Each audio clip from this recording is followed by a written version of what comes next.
The Last of Us Part 1 is an incredible, nearly flawless cinematic experience. The writing, acting, visuals and audio combine to create phenomenal characters in Joel and Ellie. These elements passively deliver the narrative, allowing the player to consume the story without direct interaction. This traditional style of storytelling is common in media like books, TV shows and movies. Games are unique as a storytelling medium because of the heavy emphasis on active storytelling. The player becomes an active part of the story through their actions and choices. Although the traditional story in The Last of Us Part 1 is excellent, the story told through the gameplay is not. While the story told through the gameplay can be great for some players, it is plagued by poor design decisions that create contradictions in the narrative. The contradictions occur because the traditional story and the story told through the gameplay differ.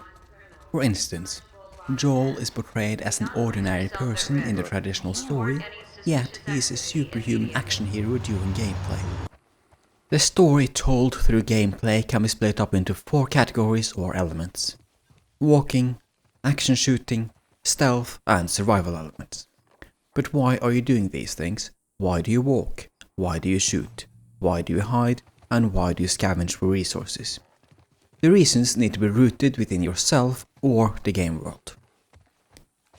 You walk because Ellie and Joel need to get to a location. For example, the overarching goal of the journey is to get Ellie to a hospital to find a cure to save humanity. This makes a lot of sense within the context of the game world. Gameplay-wise, walking serves as a container for the traditional storytelling. While walking, you trek through the environment of a broken civilization. That environment tells a story of its own: broken cars and overgrown cities. Walking also allows conversations between Joel and Ellie to take place. You learn a lot about them through dialogue while you traverse these locations. The game includes a fair bit of action sequences that include shooting. But the question is, why do you shoot? The first reason you need to shoot is that the enemy is attacking you or rushing you, which forces your hand. If you don't shoot, you will die. And that works great most of the time. The encounter you see in the background, when the hydroelectric dam is attacked, is a great example of a forced action shooting sequence. The inhabitants of the settlement either fight back or die. You can't defeat the attackers by bypassing them with stealth. The only option is violence. Equally important to why you are shooting is why you don't. If you begin to shoot, you draw attention to yourself, which you might not want to do if the enemy has overwhelming strength. If you try to fight the enemy, you will die, they will kill you. However, most encounters in the game are not that dangerous. If you are competent at shooting in games, you could easily shoot your way through most of the encounters, even at higher difficulties. That is, if you had enough ammunition. When you run out of ammunition, you are forced to use stealth. That is the reason you run out of ammunition. The game wants you to use stealth.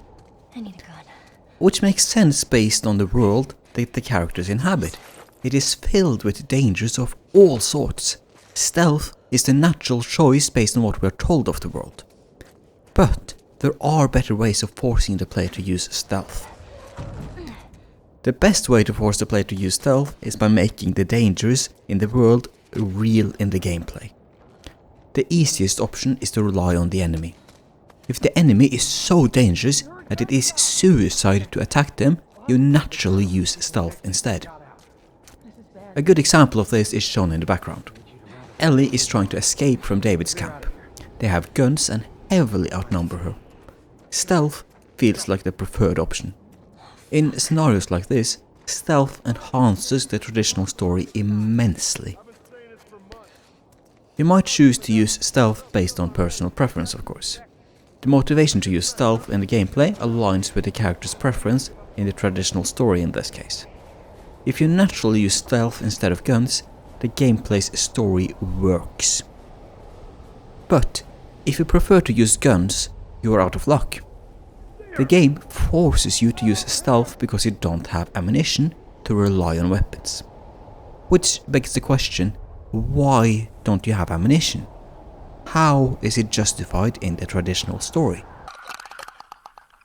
The answer is that it isn't. There is no real reason you should have ammunition problems based on the lore of the world. I can't recall a single sentence where the characters discuss the need to be careful with ammunition or mentions how valuable it is. The closest I can think of is Joel and Tess smuggling weapons at the start of the game. In fact, I think the game mentioned that an ammunition factory exists somewhere in the world. And that makes sense. You need bullets to keep the infected at bay. You need bullets to maintain order in society through force. Ammunition is a priority. Ammunition should therefore not be scarce given the lore and premise of the world. And let's be real here, bullets are relatively low tech. You don't need massive and complex factories to create large numbers of them. Given the scraps of our civilization, it should be relatively easy to do. Neither the technology nor knowledge to create them should be lost. Enemies use a lot of ammunition in cutscenes and in-game. The armored truck, for example, fires infinite amount of bullets. They clearly don't have a problem with the supply of ammunition. We are shown again and again that ammunition is not rare. But the story told through the gameplay is different. Ammunition is rare. The enemies drop limited amount of ammunition, no matter how much they're fired. Secondly, you can't pick up enemies' weapons. Even if the enemies used a different kind of bullet or caliber that is not compatible with your weapon, one would expect that you could simply pick up their weapon and use that instead. Thirdly, you have a low maximum ammunition count. Joel can carry very little ammunition. These mechanics tell the story of a world where ammunition is rare. The gameplay and the traditional story tells completely different stories. Too goddamn many. This dissonance between what the story is telling you through dialogue and showing you, and what it is telling you through gameplay is the main issue with the narrative of the game. The dissonance has three major sources. The first source is the rarity of ammunition, as I've just explained and talked about. The second source of dissonance is Joel. We are told that Joel is a normal but competent human. Yet, in the gameplay, he can tear through hordes of infested and humans alike by himself. He is either a normal man or a one-man army, depending on the source of the narrative. The third source of the dissonance is the infected. We are told that they are the reason our world collapsed. They are so dangerous that reclaiming the world is impossible. Yet, in the gameplay, the duo of a middle-aged man and a teenager equipped with relatively modest equipment and weaponry can kill hordes of infested by themselves.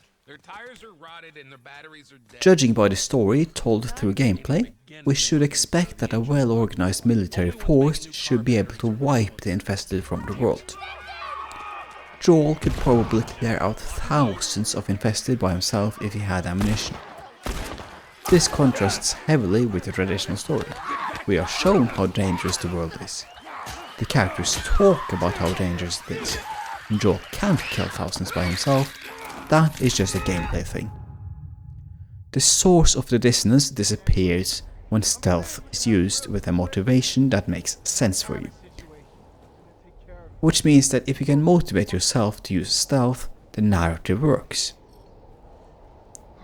For some, that happens naturally because of a preference to use stealth. However, if you don't have that preference, you need to be forced to use stealth. And you are forced to use stealth by a lack of ammunition. The lack of ammunition is also a dissonance source.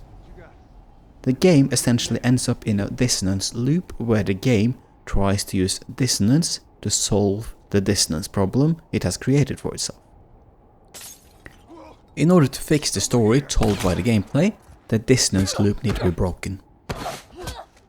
Stealth needs to be forced in another way that does not cause dissonance. The way you force the player to use stealth in a way that aligns with the established lore and logic of the world is simply by making the enemies very dangerous. Directly attacking the enemy should kill the player. There are several ways you could accomplish this. The infested could have a very large health pool, they could swell in numbers immensely once you get detected or if you try to fight them directly. Fighting the infested should be impossible. Running away or hiding should be the only viable options. You can see examples of this in the background. The scene when Billy, Ellie and Joel run from the infected in their quest for a car battery. They run from the schoolyard and into the school, barring the entrances to keep the infested out.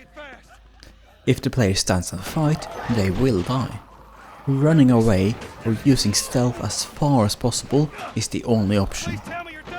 This sort of design works really well for the infected. But the human enemy needs a different approach.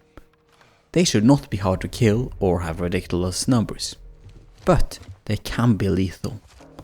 Exposing yourself to human weapons fire as you leave cover or expose yourself to aim should be very dangerous. When fighting against multiple enemies, the humans already flank you, which is great. But they should kill you quickly if they successfully flank you. Without cover, you have no protection against bullets. By making humans dangerous, especially groups of humans, the player is left with no other choice than stealth. But this time, stealth is driven by dangerous humans and not artificial lack of ammunition. The story told through gameplay and the traditional story align with each other. In summary, the traditional story is incredible, but the story told through the gameplay is hit and miss. For some it will work as intended and enhance the overall narrative, but for others it will introduce catastrophic and constant contradictory narratives that shatter the immersion in the world. I loved the traditional story and the characters it created, but the gameplay was so frustrating to deal with that it often actively destroyed the experience. For me, the narrative was incredible in spite of the gameplay. Even if you did not experience the issues with the gameplay, it does not mean they are not there. I hope that my complaints about the gameplay and why it is an issue for me made sense. Thank you for watching.